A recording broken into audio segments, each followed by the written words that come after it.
A report published by the Union Confederation today castigates the Scottish Government for past promises of up to 130,000 jobs in the sector by 2020. But current figures show there are just 46,400 employees in such jobs. The report, titled Broken Promises and Offshore Jobs, blames a reliance on multinational companies, financial interests and imported goods and services.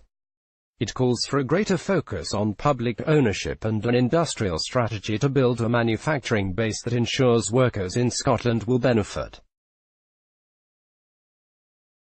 SDUC General Secretary Graham Smith said, "Reducing carbon emissions in Scotland will involve hard choices, and the trade union movement is where these hard choices have to be resolved. Carbon reduction will only come from economic and social change on a massive scale. Work will be transformed, and that comes with uncertainty and risk." Protests in France demonstrate that attempts to place the burden on workers comes with serious consequences, and the Scottish Government must know that it is not immune to these risks. In Edinburgh yesterday, the Direct Action Group Extinction Rebellion organised a critical mass bike ride at 2 p.m. before a full blockade of Northbridge an hour later. The group said it would let through emergency service vehicles.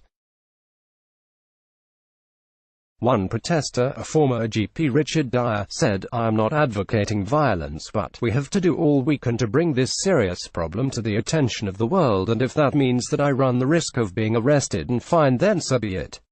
At SDUC Congress today, delegates will be addressed by school-age climate strikers.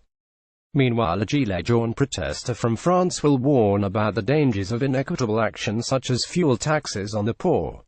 Salome Sack, a journalist who has covered the protests against President Macron's tax reforms, said, "Macron's folly was to believe that he could place the burden of carbon reduction on the poor, the workers and the dispossessed of France, who have risen up and are currently forcing the government to think again.